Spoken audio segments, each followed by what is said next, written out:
Bonsoir tout le monde, on est content de vous voir pour l'avant-dernière soirée de l'année. Donc c'est un film qu'on aime beaucoup avec Bastien et c'est un genre qu'on n'a pas trop diffusé encore pour l'instant qui est le film d'aventure avec le continent des hommes poissons. Il y en a qui rigolent un peu. Non mais c'est un film sympa vraiment, hein. Vous allez voir, vous allez passer un bon moment avec des super belles maquettes dans une piscine municipale. On va y revenir plus tard mais j'espère que vous passerez un bon moment en tout cas. Donc on va vous parler un petit peu du réalisateur du film parce que donc il s'appelle Sergio Martino et c'est quelqu'un qui est, on va dire, assez important dans le cinéma bis des années 70-80. C'est vraiment un des artisans, on peut dire, les plus émérites et surtout qui a touché à plein de genres. Donc ça, on vous en parlera un petit peu après. Mais vraiment, quand on tombe sur un film de Sergio Martino, on est quasiment sûr de passer un bon moment, quoi. Donc il est né en 1938 à Rome. Et c'est un des rares réalisateurs de cette période-là qui est toujours en vie aujourd'hui. Donc il a 85 ans.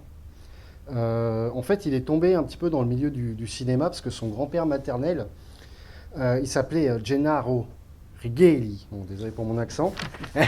Donc c'était un pionnier du cinéma muet italien. Et il est aussi à l'origine du premier film parlant donc en Italie.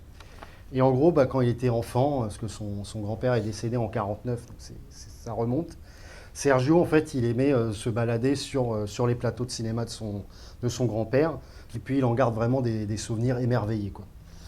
Et il a une autre personne aussi dans sa famille qui était dans le cinéma, donc c'est son frère, qui est très très important dans sa carrière, qui s'appelle Luciano Martino, qui a réalisé quelques films des années 70 jusqu'aux années 80, mais surtout, c'est un producteur qui était hyper prolifique en Italie, quoi.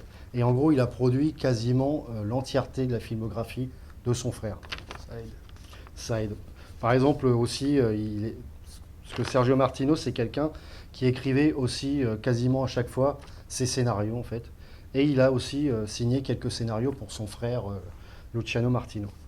Et aussi, mine de rien, on peut dire que Sergio Martino, il a aussi fait tourner des acteurs très très célèbres.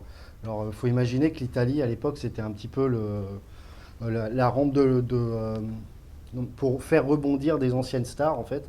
Donc, souvent, ceux qui perdaient un peu de vitesse, ils essayaient de venir en Italie pour relancer leur carrière. Et donc, il a fait tourner quand même, par exemple, Stacy Keach dans un film de cannibale, avec aussi Ursula Andress. Il a donné un des premiers rôles à la télévision à Nicole Kidman, quand même, en 87.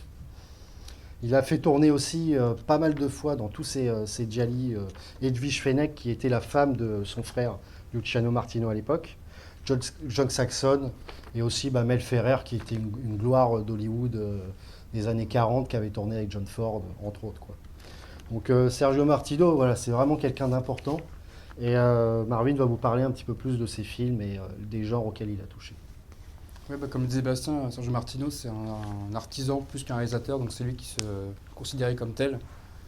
Moi, quand je vois ces films, on trouve qu'il y a quand même un côté artistique, mais bon, lui, il trouvait que non, c'était un peu que pour l'argent. Les bons Italiens disaient souvent ça. Au moins, ils sont honnêtes. Et Sergio Martino est quand même un des meilleurs, je trouve, avec par exemple Enzo Castellari ou des gens comme ça.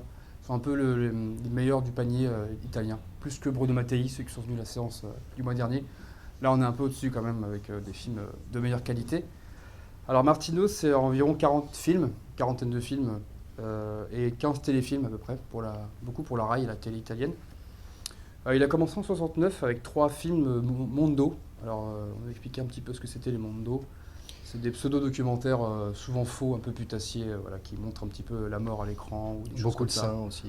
Oui, c'est très italien comme genre. Mais c'est vraiment en 70 qu'il se lance dans vraiment la grande carrière de réalisateur avec un western qui s'appelle Arizona se déchaîne. Et on a fait un deuxième en 77 qui s'appelle Manaya, l'homme à la hache. Ah, donc on a fait une chanson avec notre groupe, avec Bastien, dessus.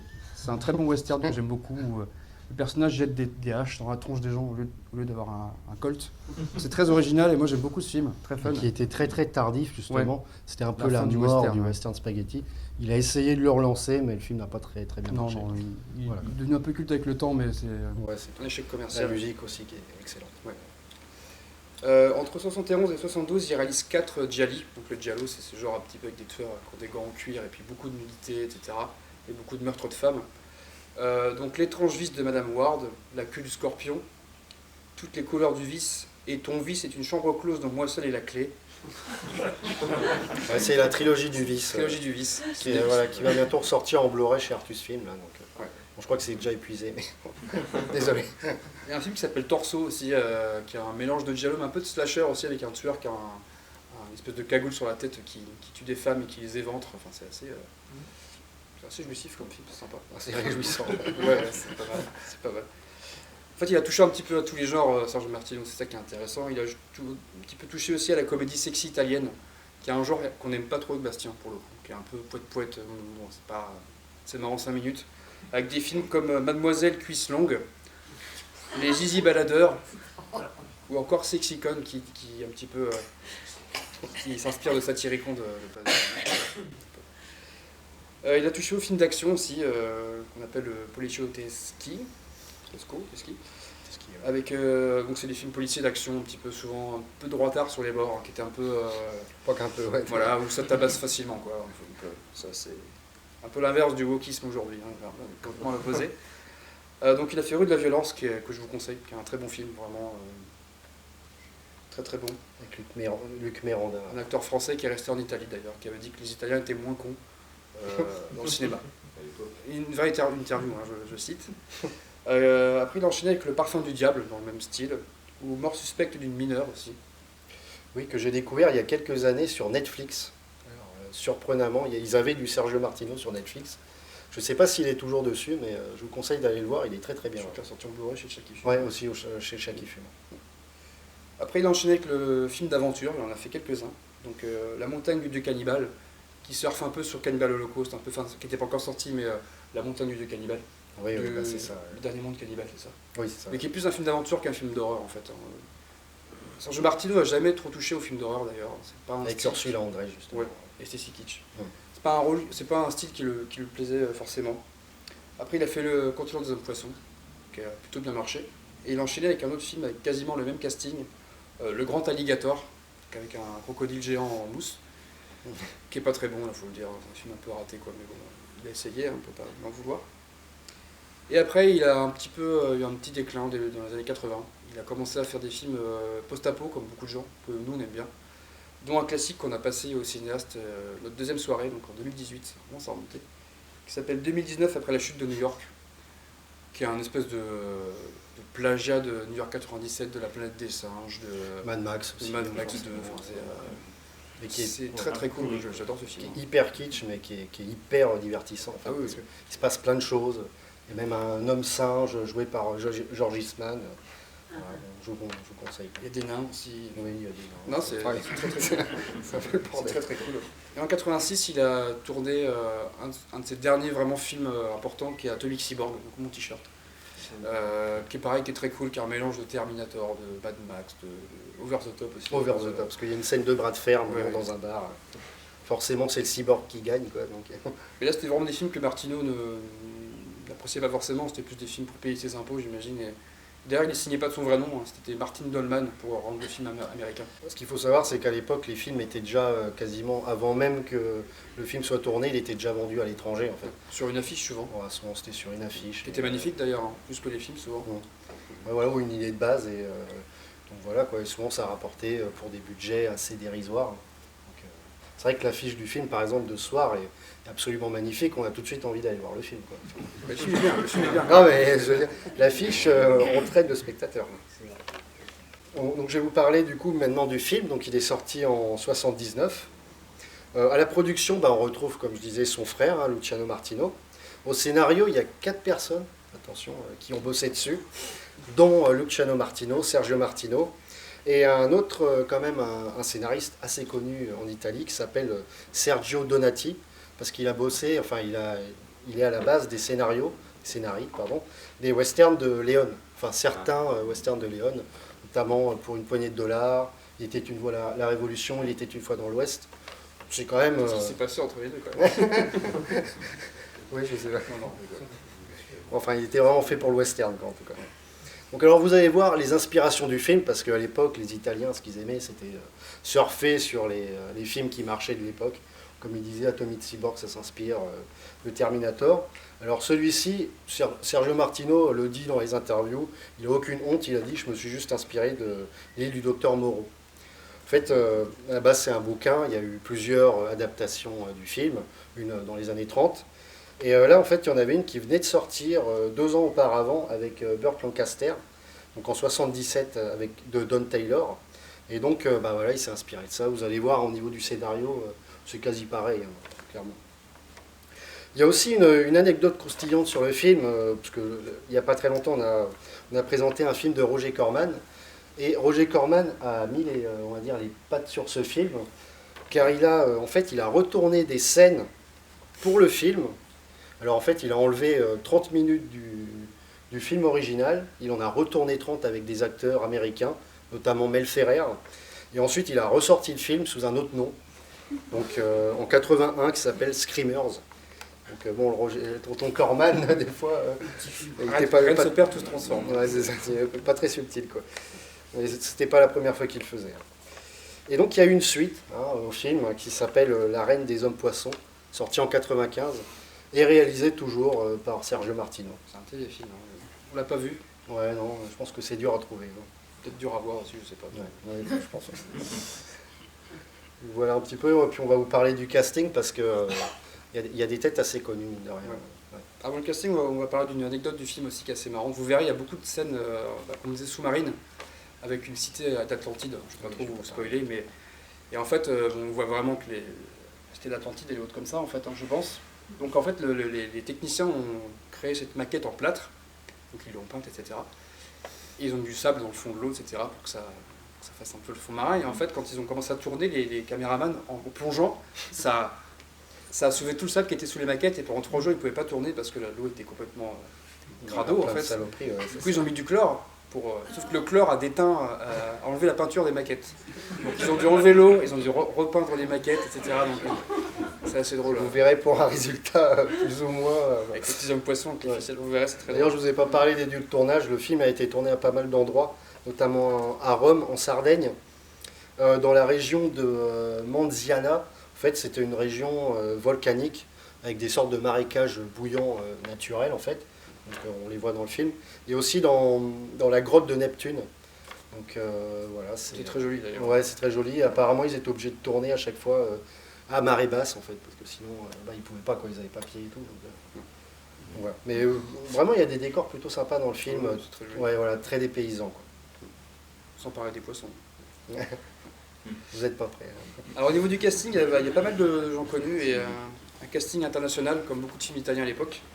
Donc dans le rôle principal, qui joue Amanda Marvin, c'est Barbara Bach, pour ceux qui connaissent, c'est une actrice américaine.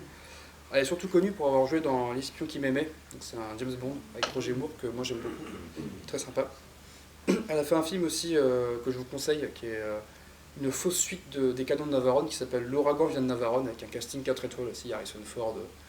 Enfin, c'est un très très bon film. Le Grand Alligator de Martino aussi. Et L'Homme des Cavernes, alors ça c'est génial, c'est un film, c'est muet en fait, il parle pas vraiment. Et avec Ringo Starr, le batteur des Beatles. Et du coup, ils se sont rencontrés sur le tournage, ils se sont mariés. Ils sont toujours mariés d'ailleurs. Donc c'est assez marrant. C'est une version un peu de La Guerre du Feu, mais en mode humoristique, quoi. Ah oui, c'est débile. Hein. Un peu à la Mel Brooks dans l'esprit, quoi. Bien débile. Ringo Starr, ça lui va bien le rôle de Ouais, L'Homme des Cavernes. Un peu. c'est clair. Dans le rôle du lieutenant Claude de Ross, il y a Claudio Cassinelli. Donc lui, pour le coup, était italien. Donc c'est un habitué de Martino, ils ont fait 6 films ensemble. Qui est plutôt un bon acteur, hein, qui a une bonne prestance, etc. Là, qui fait un aventurier qui est vraiment. Ça lui va très très bien. Alors malheureusement, il est mort sur le tournage d'Atomic Cyborg. En dehors du film, il faisait une balade en hélicoptère, en fait, il s'est craché et il est mort à 45 ans. Ça fait rire, hein, c'est pas Non, drôle. je sais pas pourquoi. Et d'ailleurs, Martino a été beaucoup affecté, en fait, c'était un petit peu son acteur fétiche. Hein, c'est le dernier film de Martino vraiment qu'il a fait. Je pense que c'est peut-être dû à ça aussi. Alors on l'a vu pour beaucoup de réalisateurs, Claudio Cassinelli, on l'a vu chez Umberto Lenzi, Lucio Fulci, Luigi Cozzi, Marco Bellocchio aussi, Liliana Cavani ou encore Damio Damiani. Donc vous verrez, pour ceux qui connaissent Christophe Lemaire, c'est son sosie italien. Non, c'est vrai, hein. C'est assez marrant. Et dans le rôle du méchant, Edmond Rackham, il y a un acteur anglais qui s'appelle Richard Johnson, qu'on a pu voir dans La Maison du Diable, Jules César, Le Grand Alligator de Martino aussi, L'Enfer des Zombies de Lucio Fulci, qui est un très bon film aussi qu'on aime beaucoup, Le Club des Monstres aussi, et bizarrement Tomb Raider avec Angelina Jolie, qui est son dernier rôle. Donc voilà. Et puis pour finir, dans le rôle du professeur Ernest Marvin, donc c'est mine de rien Joseph Cotten qui était vraiment là un petit peu en fin de course, hein, on va dire. Donc bah, lui, bon, c'est un acteur incroyable qu'on a pu voir surtout aux côtés d'Orson Welles dans Citizen Kane, La Splendeur des Anderson, La Soif du Mal aussi. Et aussi Le Troisième Homme de Carol Reed. Donc voilà, on va pas citer toute sa carrière, mais il a une carrière incroyable. Donc là, il commence à être un petit peu vieux, quoi. C'est un de ses derniers films d'ailleurs. Ouais, c'est vrai. Et donc pour finir, moi je voulais juste vous citer une petite partie d'interview en fait, que Sergio Martino. Donc, en fait, il répondait à une question. La question était: le cinéma bis italien connaît une certaine réhabilitation. Des livres sont publiés. Un hommage vous a été rendu en 2001 à la Cinémathèque française. Comment le vivez-vous? Et il répond, et je trouve que ça résume assez bien sa vision qu'il a du cinéma. Je pense qu'on est toujours récompensé de ses efforts et de sa patience. Notre cinéma avait, c'est sûr, d'énormes défauts, mais il avait, dans la mesure de ses moyens, une compétence, un potentiel, qui n'ont jamais été vraiment reconnus ni exploités. J'ai toujours aimé me définir comme un artisan. Le menuisier qui participe à la construction d'un pont a peut-être moins de prestige que l'ingénieur qui en dessine les plans, mais il a sa propre compétence. Donc voilà un petit peu, comme on disait, vraiment il se voit comme un artisan et ça se voit. C'est beau. Ouais, c'est touchant. Il y a aussi un Alberto Martino aussi. Des Martino, ouais. Exactement. Ouais. C'est le même homme, non? Non. Non, c'est deux cas différents. Ah, Et Ah, lui, souvent, c'est Des Martino, c'est pas ouais, Martino. c'est Des c'est pas Martino. le même homme. Non. Ouais. Souvent je confonds d'ailleurs les deux. Parce que, ouais. Donc voilà un petit peu. Autre chose. Vous pouvez peut-être y voir une référence à Lovecraft aussi, certains disent. Le cauchemar d'Innsmouth, ceux qui connaissent. Ouais.